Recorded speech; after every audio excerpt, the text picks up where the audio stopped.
Assalamualaikum warahmatullahi wabarakatuh. Salam sejahtera, salam sehat untuk kita semua. Apa kabar teman-teman?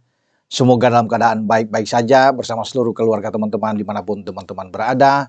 Dan kali ini saya akan berbicara soal Prancis, Argentina yang akan bertarung nantinya pada hari Rabu atau 17 Juni 2026. Prancis bergabung di grup I akan bertarung melawan Senegal, sang kuda hitam, Sadio Mane dan kawan-kawan. Kemudian nanti di grup yang sama Irak akan berhadapan dengan Norwegia. Norwegia hadir penuh kejutan dari Eropa. Erling Haaland dan kawan-kawan akan mencoba peruntungan mereka untuk bisa terus melaju ke fase gugur. Dan ini pertandingan pertama tentunya yang selalu akan sulit. Kita akan tunggu nantinya apakah Prancis mampu bisa mendulang 3 poin menghadapi Senegal dan Norwegia. Apakah bisa juga melewati Irak? Karena kita tahu tim-tim dari Asia terus unjuk gigi.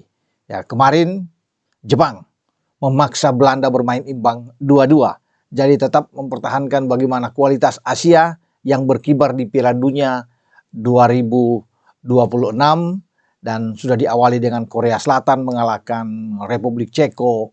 Kemudian Qatar menahan imbang Swiss, itu suatu hal yang luar biasa, disusul dengan bagaimana Australia bisa menghantam Turki dengan 2 gol.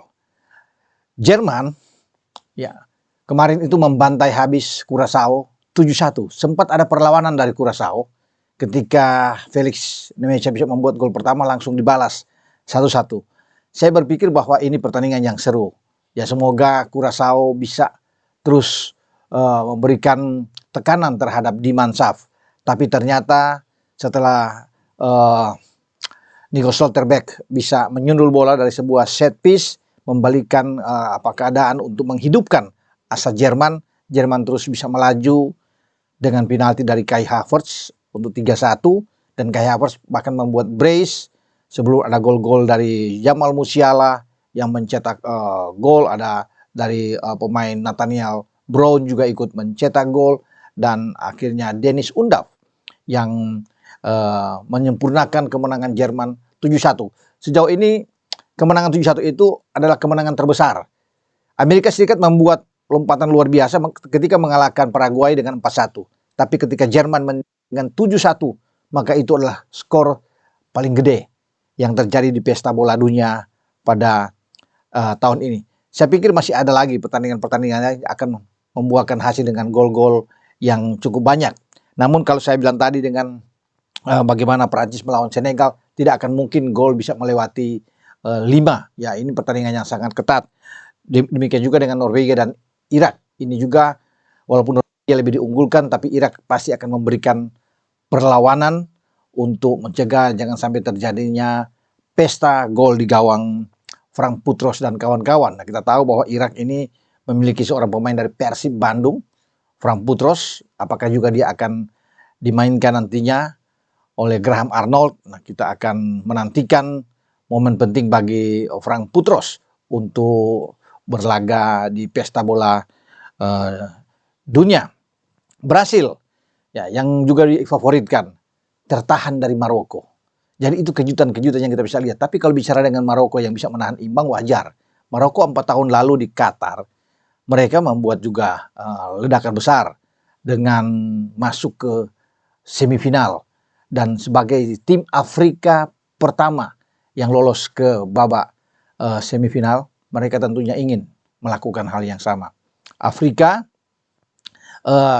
bisa juga membuat kejutan-kejutan di Piala Dunia kali ini karena tampil dengan wakil-wakil yang luar biasa. Saya sudah bilang selain Maroko ada Senegal, mereka punya Tanjung Verde yang baik. Kemudian kita ada Tunisia, ada Aljazair, tapi satu tim seperti Afrika Selatan sudah tumbang lebih awal.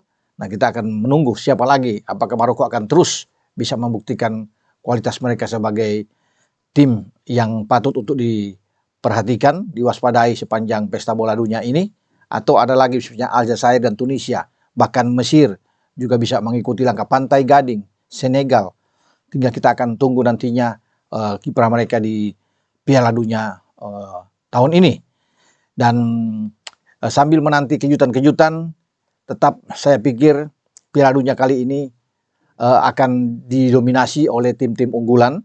Ya, memang di awal-awal banyak yang tersendat, tetapi kita bisa melihat dengan kemenangan Jerman 7-1 atas Kurasaw, saya kira Jerman perlu untuk diperhatikan di samping juara bertahan Argentina, juga Perancis, Spanyol, ya Inggris dan Brasil yang pernah menjadi juara dunia.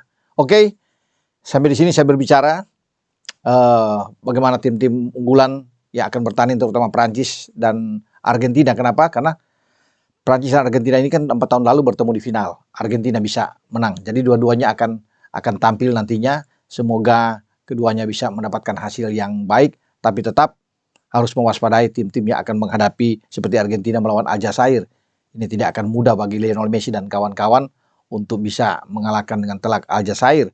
Bahkan mungkin ada kejutan. Demikian juga dengan Senegal melawan Prancis, karena ini dua tim dari Afrika yang akan menghadang dua tim unggulan yang pada 4 tahun lalu di Qatar melaju ke babak final.